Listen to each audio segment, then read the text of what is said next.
My daughter came home from her grandmother's house differently quiet, alert, like someone who had just seen something she couldn't help but see. And when we asked her what had happened, the silence told us everything we needed to fear. The door opened too gently. No slam. No thud of her backpack hitting the floor. No, I'm home. I looked up from the kitchen table, coffee still half full and cooling in my hands. Lila stood in the doorway, jacket still zipped, hands buried in her sleeves. "Hey, sweetheart," I said, keeping my voice light. "How was Grandma's?" She didn't answer. She looked at me just for a second, and then away, past me, through me. Claire came in from the laundry room, wiping her hands on her jeans. "Lila, you're back early." Still no answer. Lila walked past us, slow and heavy like her legs weren't sure they belonged to her anymore. She dropped her bag by the wall, didn't even take off her shoes, and disappeared down the hall. Claire and I locked eyes. "Did she say anything?" Claire asked. I shook my head. "Nothing." I waited a minute before walking after her, knocking softly on her door. "Hey, Bug, can I come in?" A long pause, then the faintest voice. "I'm tired. You want to talk?" "No." "Did something happen at Grandma's?" She hesitated. Then, "No." But she didn't say it like someone telling the truth. She said it like someone trying to make it true. I stood there, hands still resting on the doorframe, heart pounding in my chest like a warning drum. "You sure?" "I just want to be alone." Claire stepped up beside me, her brow furrowed, lips pressed tight. "I've never seen her like this." "Me either." "She's 12. Could be anything." "Yeah," I said, but I didn't believe it, because I know my daughter. Lila is a storm of sound and color, always humming, always chattering, always asking a million questions that lead to a million more. She leaves cereal boxes open and sings in the shower. She always says, "I'm home," like she's kicking the door into a castle. But this girl, this version of her, this girl walked in like a ghost. We gave her some space, let her sit in her room while we made dinner, while Claire pretended to fold laundry and I pretended to scroll my phone. But the silence wasn't peaceful. It was heavy.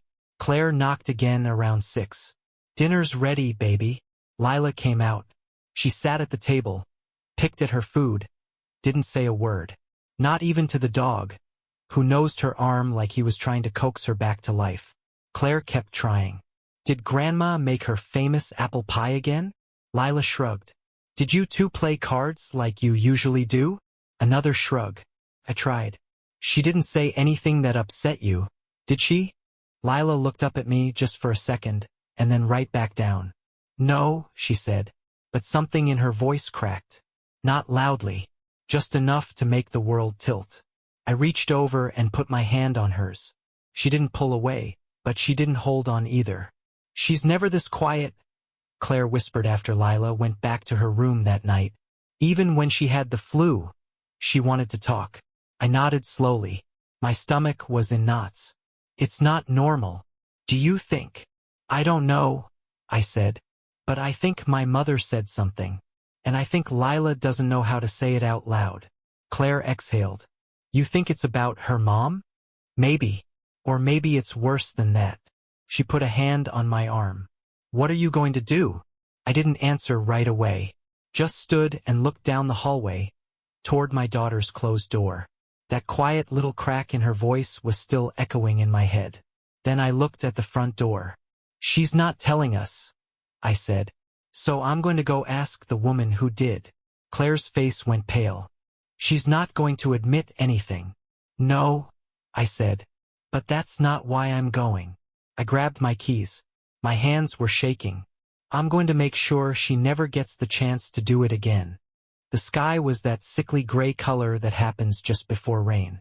The kind of sky that warns you to get your business done and get back inside. But I wasn't running errands. I was going to my mother's house. I parked in the same gravel patch I used to bike across as a kid. The porch looked exactly the same. Same peeling white railings. Same wind chimes, too many of them. My mother always said the sound brought peace. But when I was little, that sound only meant one thing: you were late. You'd stayed outside too long, or spoken too loudly, or done something she didn't like. The chimes meant punishment was coming. I knocked once and then stepped back. She opened the door with a smile too wide for the occasion. "Michael," she beamed. "What a surprise." I didn't smile back. "You have a minute?" She stepped aside, letting me in like nothing was wrong. Like I hadn't just walked through my front door a few hours ago and found my daughter hollowed out like a house after a fire. "I just made some tea," she said. "Want a cup?" No. She shrugged, unbothered. "Suit yourself." I stood in the middle of the living room, trying not to flinch at how familiar everything was. Same heavy drapes, same floral couch, same old photograph of me on the mantel from 3rd grade, smiling like I had no idea what was coming. She sat in her usual spot, legs crossed, mug in hand. "So, what brings you here?" "Lila," I said. Her face didn't change, not even a flicker. "Oh, she's such a sweet girl. We had a nice weekend. She came home different. She's growing up," she said, sipping her tea. "They all change. She hasn't spoken since she got back. She didn't even talk to the dog." My mother let out a soft, knowing laugh. "Well, maybe she's starting to realize the world isn't all puppies and rainbows." I took a breath. "Did you say something to her?" She tilted her head. "Say something?" "Something to upset her." Another smile, slower this time. "Michael, if she's upset, I'm sure it wasn't anything I did. She's been quiet, guarded, like something happened and she doesn't know how to talk about it." My mother set her cup down and leaned back, her smile starting to fade at the edges. "You're making a lot of assumptions. She won't tell us what happened," I said. "But it started in this house." Now there was something in her eyes. Not guilt, not shame, amusement.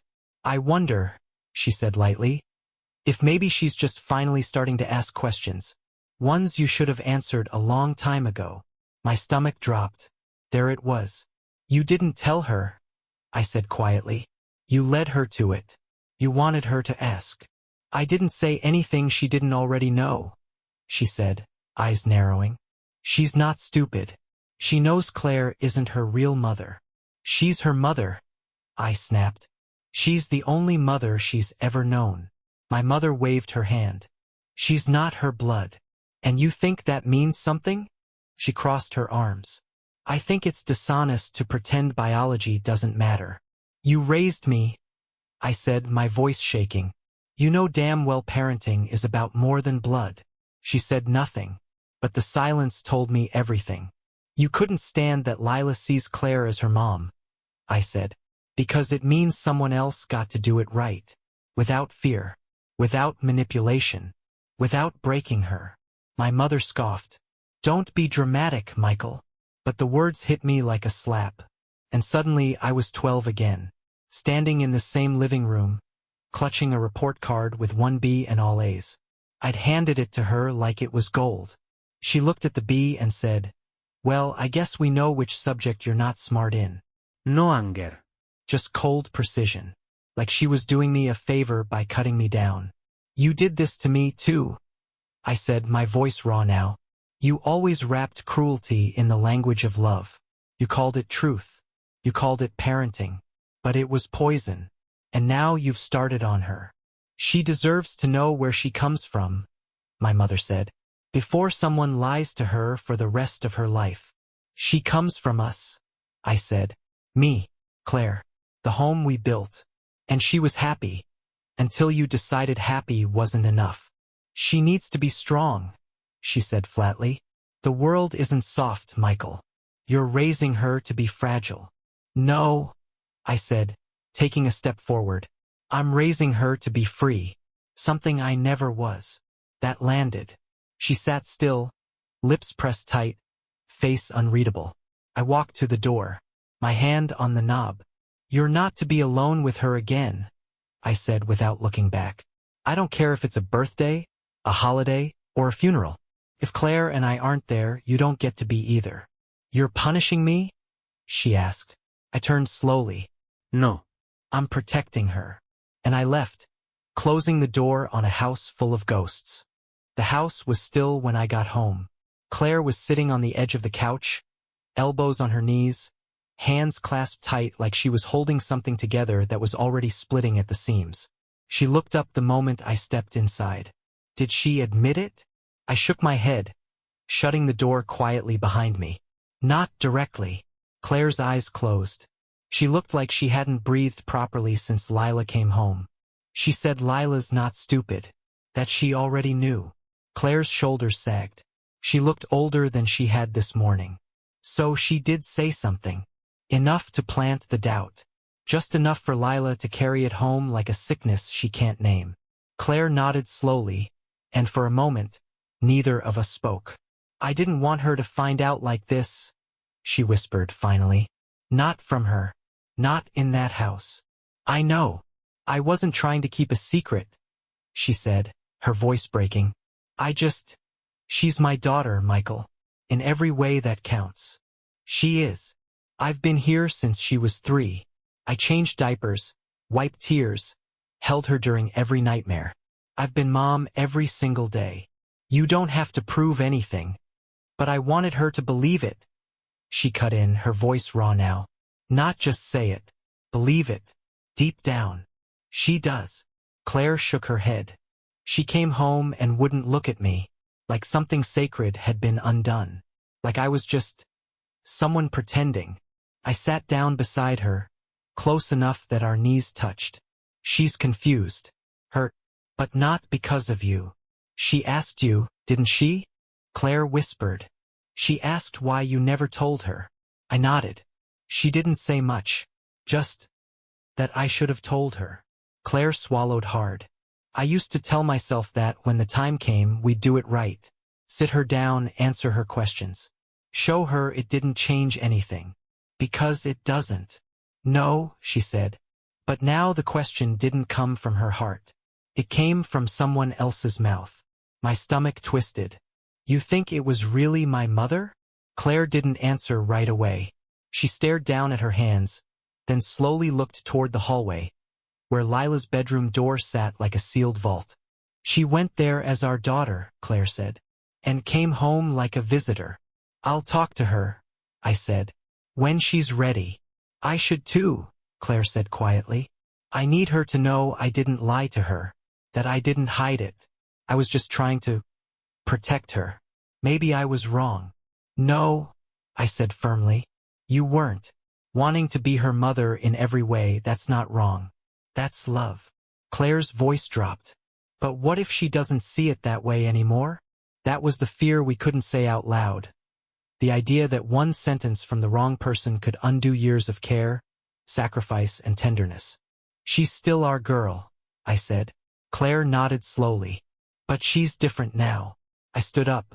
Come with me. To her room. To the kitchen. She followed, quiet as a breath. I opened the cupboard, pulled out the cookie jar. Lila's favorite thing in the house since she was 4. We'd made every kind of cookie in there over the years. Gingerbread, snickerdoodles, even one ill-advised bacon chocolate chip experiment. Let's bake, I said. Not to distract her, to remind her. Claire's lip trembled. Remind her of what? That we're still here. That nothing's changed. At least not from our side of the door. Claire nodded and pulled her hair back with shaking hands. 15 minutes later, the smell of sugar and butter filled the kitchen. Claire was rolling dough with quiet focus, and I was setting the oven temperature when we heard the soft sound of a door opening down the hall. Lila appeared in the kitchen entrance. Hoodie sleeves tugged over her hands, eyes still a little red, but clearer than they'd been all day. She didn't say anything, just looked at the counter. The bowl, the cookies. You want to help? Claire asked gently. Lila hesitated, then nodded. She stepped forward and slid into the space beside Claire. No words, just dough and cinnamon and the quiet, careful movements of a family trying to reattach something that had come loose. And then, after a few minutes, Lila looked up at her and said, barely above a whisper, "These are still my favorite." Claire didn't cry, but her hands shook. That night, after Lila went to bed, I stood outside her room and listened to her breathing.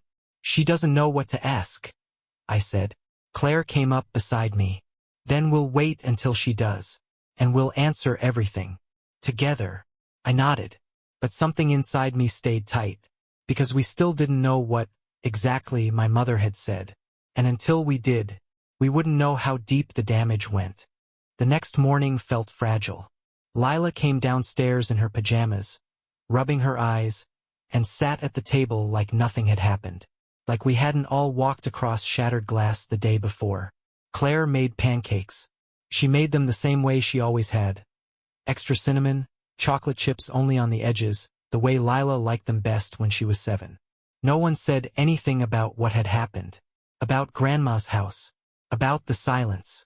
About the question Lila had never really asked, and the answer we were still too afraid to give voice to. It was a quiet truce.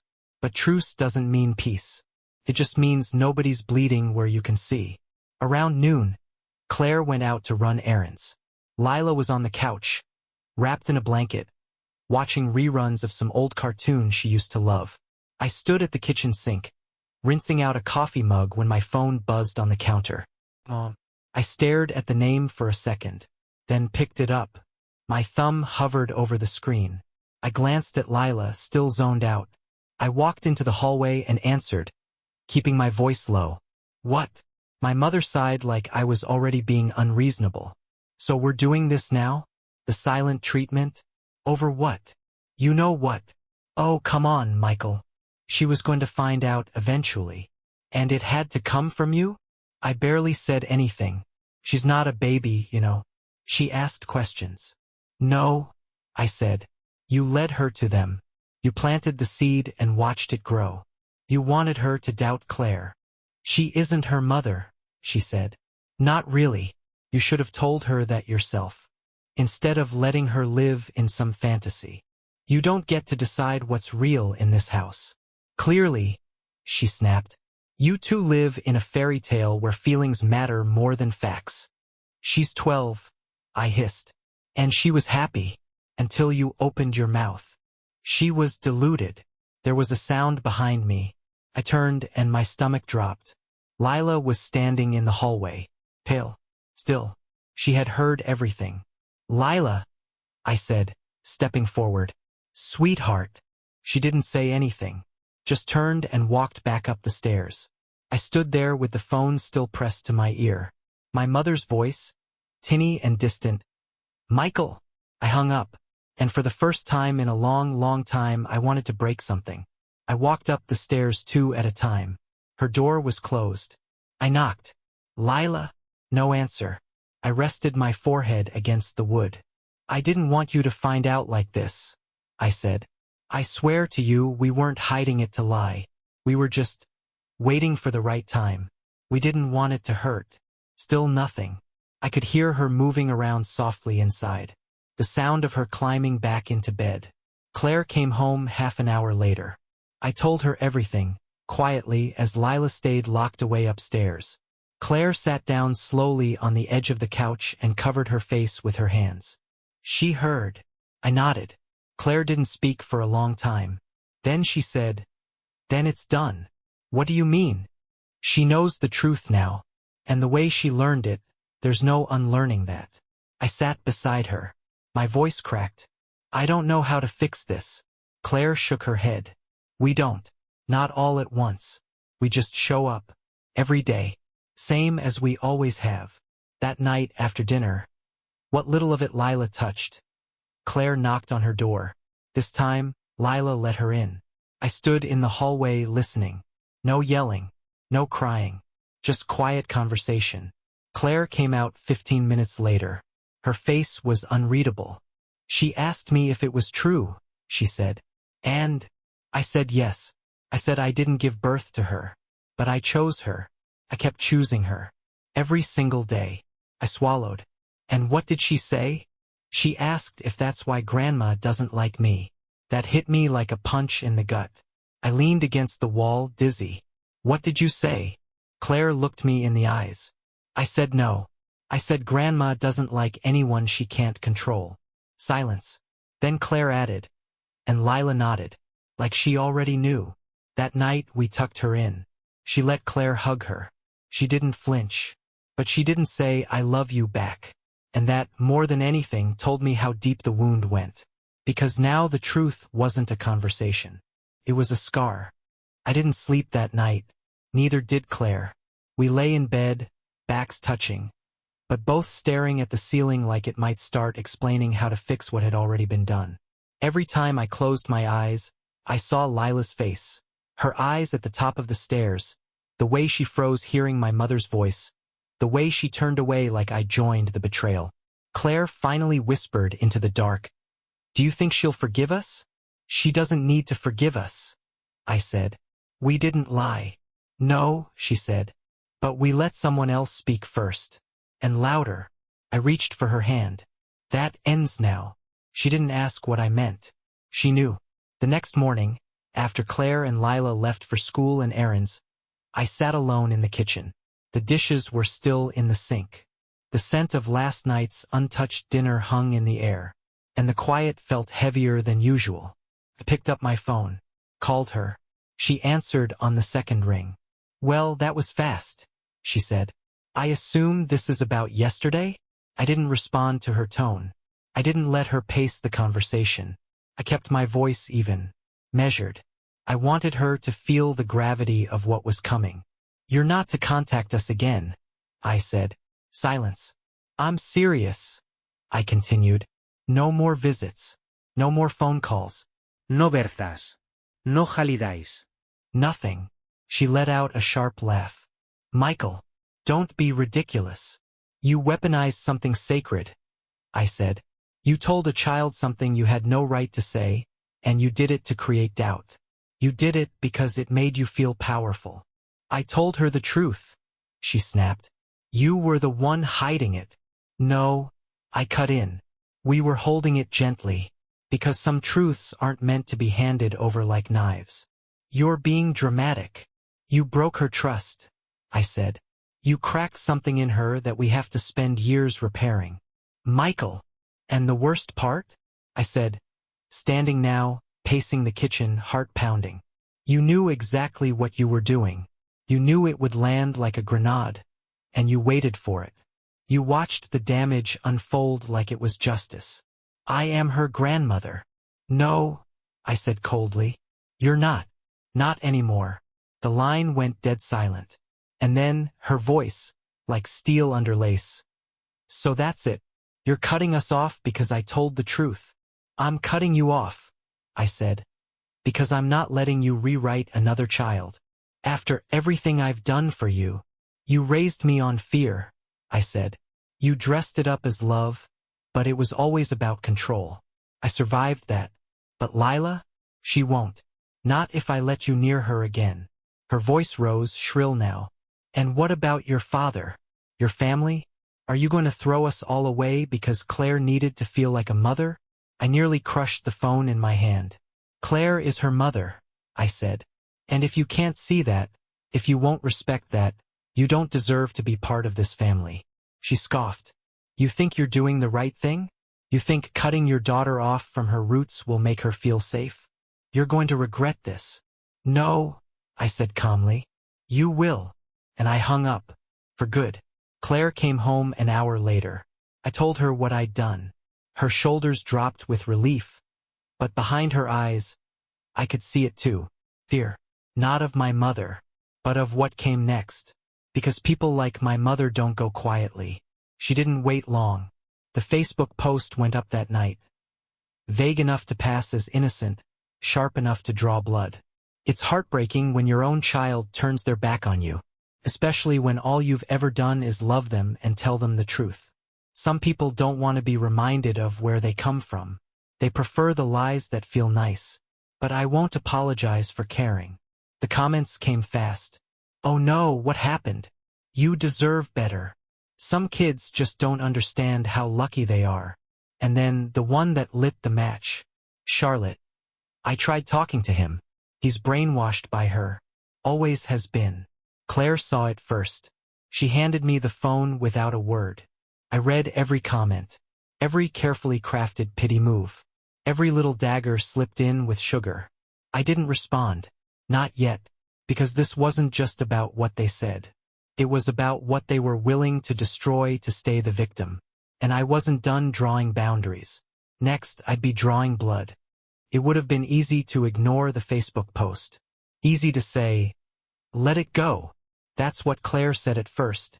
Even though I could see her hands tremble when she looked at it. She wasn't afraid of them.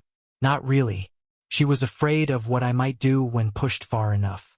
And she was right to be, because something broke open in me that night. Something old and bitter and patient. The part of me that kept my head down for years. That cleaned up after their messes. That smiled through humiliation and kept the family peace. That part was dead now. And the part that replaced it didn't care about peace. Cared about justice. So I opened my laptop, pulled up my own account, took a breath, and I started typing. Funny how the truth always seems to come from the loudest liar in the room. I kept going.